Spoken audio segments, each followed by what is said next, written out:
et à tous, je suis très heureuse de vous retrouver sur Monaco Info et je vous propose de débuter ensemble tout de suite le tour d'horizon de l'actualité en principauté. Actaea grimaldi, c'est le nom du crabe qui porte désormais le nom de la famille princière en hommage au prince Albert II, une espèce récemment présentée au Muséum national d'histoire naturelle à Paris. La traditionnelle rentrée des tribunaux en ce début de mois d'octobre. Le Théâtre des Muses lève le voile sur sa programmation 2015-2016. Au Théâtre Princesse Grace et dans le cadre de la Journée mondiale contre Alzheimer, Colette Roumanoff est venue présenter la pièce qu'elle a créée, La Confusionnite. Et puis nous suivrons l'artiste monégasque Caroline Bergonzi entre Monaco et New York où elle réside.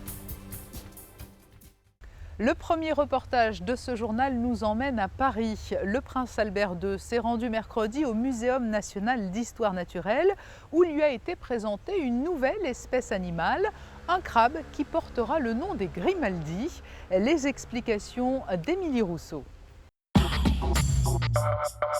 Le Muséum national d'histoire naturelle rassemble une dizaine de sites à Paris, en Île-de-France et en région, mais le cœur historique se situe au Jardin des Plantes, dans le 5e arrondissement. Chaque année, des millions de visiteurs viennent ici flâner, se divertir et découvrir la nature. Riche de son passé, le muséum travaille aussi vers l'avenir, à l'image de ses expéditions naturalistes baptisées « La planète revisitée ». L'objectif étant de dresser un inventaire précis des espèces animales et végétales encore non connues alors que les indicateurs environnementaux sont au rouge. Lancée en 2006, la Fondation Prince Albert II de Monaco soutient ces missions depuis 2009, celle au Mozambique et au Madagascar tout d'abord, puis celle en Papouasie-Nouvelle-Guinée en 2012. Les cartes de visite du muséum, c'est de faire de grandes expéditions exploratoires de la biodiversité qui s'appellent la planète revisitée. Et c'est vraiment typique muséum. Il y a d'autres grandes structures qui font des expéditions, mais pas forcément dans le même état d'esprit. Et la Fondation Albert II est un de nos soutiens essentiels. Et j'espère que ça va continuer d'ailleurs. Épreuve des bonnes relations qu'entretiennent le muséum et la principauté, la visite du prince Albert II au Jardin des Plantes mercredi et plus précisément au cabinet d'histoire, là où se tient actuellement une exposition dédiée aux crabes. On y découvre des espèces tout aussi étonnantes les unes que les autres. Un lieu qui n'est pas anodin puisque c'est ici qu'a été dévoilé l'Actaea grimaldi, un crabe aux couleurs de la principauté découvert à Madang en Papouasie lors de la présence du prince souverain. En général, on rentre d'expédition avec des prédictions, des présomptions de découverte, et puis il y a le temps de la vérification, qui prend couramment plusieurs années. Lorsque le prince est venu nous rendre visite à Madang en 2012, au moment de se quitter, échange de compliments, échange de cadeaux, j'ai présenté au prince un petit crabe en lui disant il y a 90 chances sur 100 actuellement que ce soit une espèce nouvelle. Les scientifiques ont le privilège de choisir le nom des espèces nouvelles qu'ils découvrent. Et avec votre permission, si cette espèce est confirmée comme étant nouvelle, elle pourrait porter votre nom. Voilà, on est donc presque 3 ans après. La confirmation qu'il s'agissait bien d'une espèce nouvelle est arrivée fin de l'année dernière avec mon collègue Peter Nge de Singapour, qui est le grand spécialiste de ce groupe de crustacés, le grand spécialiste des crabes. Et quelques mois plus tard, le temps d'organiser cet événement, nous allons présenter au prince la description de son crabe, Actaea grimaldi. Cette espèce est donc la première à porter le nom des grimaldi en hommage au prince Albert II. Elle s'ajoute à la quarantaine d'espèces animales et végétales qui portent déjà le nom de la famille princière, et ce en hommage au trisaïeul du souverain, le prince Albert Ier. On a des relations beaucoup plus anciennes avec Monaco, puisque dans nos collections, nous avons des spécimens récoltés par l'aïeul du prince actuel, Albert Ier, avec son yacht l'Hirondelle, qui a parcouru les mers européennes, la Méditerranée, mais aussi le golfe de Gascogne, par exemple, qui a ramassé des spécimens. Et dans ma carrière précédente, avant de devenir président de ce muséum, j'étais biologiste marin, et j'ai travaillé sur les collections d'Albert Ier directement. Je travaillais sur les oursins actuels, Et j'ai donc travaillé sur les oursins collectés par Albert Ier. Donc c'est un petit peu émouvant après de me retrouver avec son descendant aujourd'hui pour parler des crabes. L'Actaea grimaldii vient s'ajouter aux 7000 autres espèces de crabes, une espèce, comme vous avez pu le constater, petite et naturellement rare. En effet, seulement 5 spécimens ont été découverts à Madang lors de la mission de la planète revisitée en 2012. Il s'agit d'un rendez-vous traditionnel. Chaque année, le début du mois d'octobre est marqué par la rentrée des cours et tribunaux en principauté. Sandrine Nègre revient sur les temps forts de cette rentrée 2015-2016. Plusieurs temps forts ponctuent cette rentrée. L'audience solennelle des cours et des tribunaux est tout d'abord précédée de la messe du Saint-Esprit au cœur de la cathédrale, messe célébrée par l'archevêque de Monaco, Monseigneur Bernard Barcy. Un peu moins d'une heure plus tard, autre temps fort, à quelques pas à peine de la cathédrale, à Monaco-Ville toujours donc, direction le palais de justice. Débute alors l'audience solennelle de rentrée des cours et tribunaux en présence de plusieurs personnalités monégasques, comme le secrétaire d'État, le ministre d'État, le président du Conseil national et bien sûr le ministre plénipotentiaire et directeur des services judiciaires. Le premier président de la Cour d'appel, Brigitte Grinda-Gambarini, prend la parole pour déclarer cette audience ouverte. Si elle marque la reprise des travaux de la nouvelle année judiciaire, cette audience permet aussi de faire le point sur l'année écoulée, avec la présentation notamment de données chiffrées liées aux activités soutenues des cours et des tribunaux. Autre point abordé, les différents départs et arrivées, comme l'entrée en fonction du tout nouveau procureur général, évoqué à la fois par le premier président de la Cour d'appel et le premier substitut du procureur général. Je débute donc une autre vie dans un contexte professionnel très différent de celui qui était le mien jusqu'ici. Comme je l'ai dit, c'est un moment d'émotion parce que c'est effectivement un endroit merveilleux, Monaco, et aussi je mesure le poids des responsabilités qui seront les miennes dans les prochains jours. Et donc, je suis partagé entre ce sentiment d'émotion, ce sentiment de responsabilité. Actuellement, je suis en relation et je me présente aux différentes autorités monégasques. J'ai déjà commencé mon tour de présentation.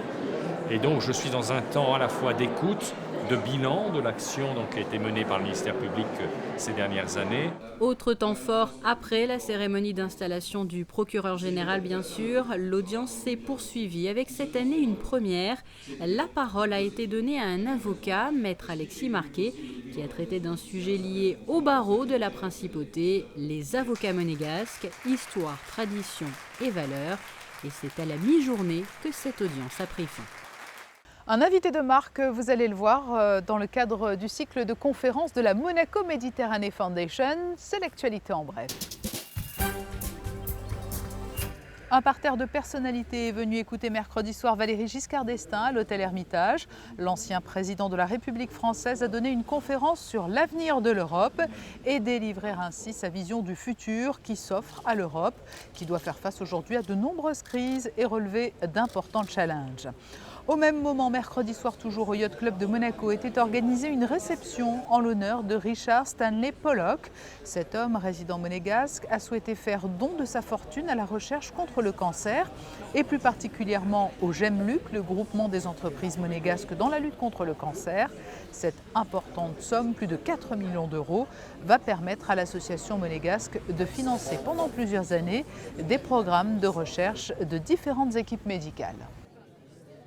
Nous évoquions il y a quelques minutes la rentrée des tribunaux. Dans un autre registre, une rentrée toujours, celle du Théâtre des Muses, qui a présenté sa programmation 2015-2016 jeudi matin. Fabien Bonilla nous livre le détail des pièces à découvrir dans ce lieu de culture atypique. 26 spectacles du 10 octobre au 26 juin, pas moins de 96 représentations au total dans ce théâtre si particulier. C'est dans cette salle que se tenait l'ancien four du boulanger des Moneghetti. Le four fondu dans le décor a d'ailleurs conservé sa place sur scène. Une saison 2015-2016 éclectique avec des pièces comiques, des spectacles musicaux ou encore pour enfants. Au Théâtre des Muses, cette année, on va s'amuser. Ça n'est pas étonnant. Beaucoup de comédies, beaucoup de réjouissances et aussi beaucoup de spectacles avec tout plein de chansons. Quels seront les temps forts ? Nous aussi, nous allons recevoir Philippe Cobert, qui ouvre la saison théâtrale véritablement à Monaco, d'abord à l'Opéra. Et comme c'est un diptyque, nous aurons aussi l'immense bonheur de l'accueillir au Théâtre des Muses au mois de novembre pour le bac. Et puis, je dirais que ce qui fait ma très grande fierté, c'est que nous continuons à être des découvreurs de talents, à vous présenter des artistes qui sont vraiment en train de naître, mais dont les spectacles sont déjà tout à fait extraordinaires. Bien évidemment, il y aura aussi beaucoup de spectacles pour les enfants cette année, et puis des stages, des cours. Toutes les informations sont sur le site internet et on espère que vous viendrez le plus souvent possible. Du rire, du chant et des larmes au Théâtre des Muses pour cette 4e année d'exploitation. L'an passé, ce théâtre a accueilli plus de 14 000 spectateurs. Théâtre encore, chaque année, l'association monégasque Lampa organise un événement à l'occasion de la Journée mondiale de lutte contre la maladie d'Alzheimer. Et cette année, Lampa a choisi de proposer une pièce de théâtre. Elle a fait venir en principauté Colette Roumanoff, qui est l'auteur d'une pièce intitulée « La confusionnite ». Reportage. Peut-on rire de tout? La question est souvent posée. Pour Colette Roumanoff, la réponse est affirmative. Il y a 10 ans, elle découvrait que son époux était atteint d'Alzheimer. Le quotidien, à ses côtés, lui a donné l'idée d'écrire une pièce pour dédramatiser les difficultés qu'ils ont pu rencontrer ensemble. C'est ainsi qu'est née La confusionnite. Bonjour Marco. Pour l'instant, je ne suis que fiancé. Ah, vous êtes fiancé? Et avec qui? Avec votre fille. Ah bon, moi j'ai une fille. Première nouvelle. Et c'est moi, papa, Chloé. Tu es mignonne. Mais où est Odette? Elle n'arrête pas de disparaître. Je vais la chercher. Papa, reviens, elle est dans la maison.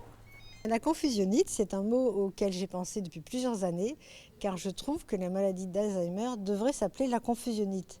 Parce que la maladie d'Alzheimer, personne ne sait ce que c'est et ça ne vous aide pas de savoir quoi. Alors que la confusionnite, on se dit « Ah, mais il y a des problèmes de confusion ». Et en fait, au quotidien, la personne qui est atteinte confond de plus en plus de choses et confond. C'est un problème de santé publique qui bénéficie d'une médiatisation grandissante. Vous, de votre côté, vous avez voulu montrer qu'effectivement, on peut peut-être rire de tout et de cette maladie aussi. Et bien cette maladie, si vous voulez, elle a quand même des côtés sympas, hein, vraiment. C'est-à-dire que l'environnement, les gens qui s'occupent de la personne ont un pouvoir assez énorme sur son bien-être et sur le développement même de la maladie. Car une personne qui est bien accompagnée peut vivre des années d'une façon tout à fait sympathique. Alors qu'il y a des tas de maladies, on ne vous demande pas votre avis, clac, ça c'est fini en 3 minutes, quoi. Donc là, la personne peut vivre vraiment des années et des années, une vie tout à fait agréable. Et à partir du moment où la personne qui est atteinte est heureuse, tout le monde l'est. La maladie d'Alzheimer a souvent mauvaise presse de par la peur et l'angoisse qu'elle engendre. La confusionnite permet aux malades et surtout leur entourage de partager les situations critiques auxquelles ils doivent faire face. Et c'est l'une des grandes missions que s'est justement fixée Lampa, mieux accompagner les malades et les familles qui doivent lutter contre cette maladie. Un des leitmotifs de Catherine Pastor est de dire qu'il faut absolument dédramatiser cette maladie. Dédramatiser pour mieux la comprendre et pour donc mieux l'apprivoiser. Et c'est un peu cette ligne de conduite qu'on s'est fixée à Lampa, d'essayer à travers des pièces de théâtre, à travers des ouvrages, à travers des films, de changer peut-être le regard de la société sur cette maladie, de montrer les choses de manière peut-être plus positive, de ne pas voir que les aspects négatifs de cette maladie, sans non plus faire preuve d'angélisme. On sait que le quotidien est difficile pour les familles et Lampa essaye justement de développer à la fois des actions qui permettent de valoriser ces capacités restantes, tout ce potentiel qui existe toujours chez les patients et en même temps d'encourager les familles dans leur quotidien parfois difficile. Et si vous n'avez pas eu la possibilité de venir découvrir cette pièce, La confusionnite, lorsqu'elle a été jouée au théâtre Princesse Grace, la démarche de Colette Roumanoff à destination du grand public trouve aujourd'hui un prolongement à travers un livre qui vient de paraître. Dans Le bonheur plus fort que l'oubli, l'auteur y explique comment bien vivre avec la maladie d'Alzheimer. J'ai fait plusieurs tas, je crois que quelqu'un les a pris. C'est bizarre. C'est bizarre. Je vous assure, cher cousin, que vous avez dit bizarre. Comme c'est bizarre. Avant de refermer ce journal et de passer aux prévisions météo, nous allons faire un petit voyage éclair entre Monaco et New York, où réside l'artiste monégasque Caroline Berganzi depuis plus de 10 ans. Elle a fait découvrir son univers à Alexandra Pagny et Serge Prémont. Artiste multidisciplinaire, Caroline Berganzi s'exerce depuis quelques années à la sculpture. Dans ce domaine, elle dompte avec aisance les différents matériaux. Nous la retrouvons à Monaco dans son atelier improvisé au sein de la société Polymétal basée à Fontvieille. Le fait d'être ici à Polymétal, ça me permet aussi d'être, même si je fais tout le travail seul, d'avoir quand même de temps en temps un point de vue d'un des ouvriers qui sont excellents. Pour me donner un raccourci sur comment faire quelque chose de mieux. Et donc il y a vraiment une force d'apprentissage à chaque fois que je développe une nouvelle œuvre en fait. C'est ce qui me fascine. Après avoir travaillé sur toile durant de nombreuses années, l'artiste monégasque s'exerce à présent à la sculpture, des pièces réalisées en acier, en bronze et plus récemment en inox. Chaque fois que je fais quelque chose, j'aime pousser le niveau à une étape plus loin. Et là, la difficulté et le défi pour moi, c'est que c'est de l'inox. Et donc, c'est la première fois que je fais de l'inox. Donc, c'est très beau, c'est brillant. J'ai commencé avec une superbe plaque de métal miroir que j'ai découpée. Et donc, évidemment, ça ne ressemble plus à du miroir. Il a fallu tout repolir. Et donc, ça a pris plus de temps que ça aurait dû, vu que c'était quelque chose de nouveau. Et tous les outils sont des outils différents aussi par rapport à l'acier. Donc, j'ai déjà travaillé avec de l'acier, avec du bronze. Et là, l'inox, donc c'est la première fois, mais c'est important parce que ça justement, ça ne roule pas et que ça peut être gardé en extérieur. Ce dragon, comme le décrit l'artiste, est sa deuxième sculpture réalisée à Monaco. C'est avec beaucoup d'attention et de passion qu'elle découpe et polit les moindres détails. Au niveau de la forme, c'est parti l'idée d'un dragon. Certains y voient un hippocampe, certains y voient toutes sortes de choses, un serpent. Si on voit avec la tête, ça fait un peu casque de samouraï, donc il se passe beaucoup de choses. Beaucoup de gens qui voient un oiseau aussi. Donc en fait c'est une forme semi-abstraite. Et pour moi c'était une variante par rapport au phénix. J'ai tendance à faire des phénix sur le thème des animaux mythologiques. Donc justement symbole de la transformation. Et dans ce cas-là, la transformation se fait sur le fait qu'une fois de plus on part d'un carré de métal plat. Je dessine, je découpe, je forme et la créature apparaît en une seule pièce. Et il n'y a pas de résidus, pas de déchets. Donc le poids de la statue, c'est exactement le poids du métal du déparage, avec un petit peu quand même de polissage justement. C'est justement au pied de son phénix monumental que l'on retrouve Caroline Berganzi sur les bords de l'Hudson River à New York, une ville d'adoption qu'elle a fait sienne. J'ai été kidnappée, fascinée par cette ville. Je suis venue pour 2 semaines, et il y a même un petit peu plus que 10 ans. Et étrangement, j'y suis restée, toujours de façon temporaire, en me disant toujours, bon, je vais aller ailleurs, ou je retourne sur Monaco. Et en fait, je suis encore là, et je continue à me dire, je vais peut-être retourner sur Monaco. On parle de studio d'artistes. C'est vrai que maintenant qu'il y a une statue monumentale à New York, j'ai beaucoup plus d'attention sur mon travail. Et c'est vrai que c'est intéressant de commencer à travailler avec des gens, des constructeurs pour faire comme à New York, des belles statues devant les buildings. Donc il y a toutes sortes de choses qui peuvent être faites. Et les galeries d'art aussi, je crois qu'il est temps de trouver un agent. Il semblerait que j'aille plus vers l'Europe en ce moment. On va voir où l'avenir m'entraîne. À l'occasion de son déplacement au sommet des Nations Unies de 2015 pour le développement durable, le prince souverain s'est accordé une pause dans son emploi du temps pour découvrir cette impressionnante sculpture d'acier et de bronze de 7 mètres de haut.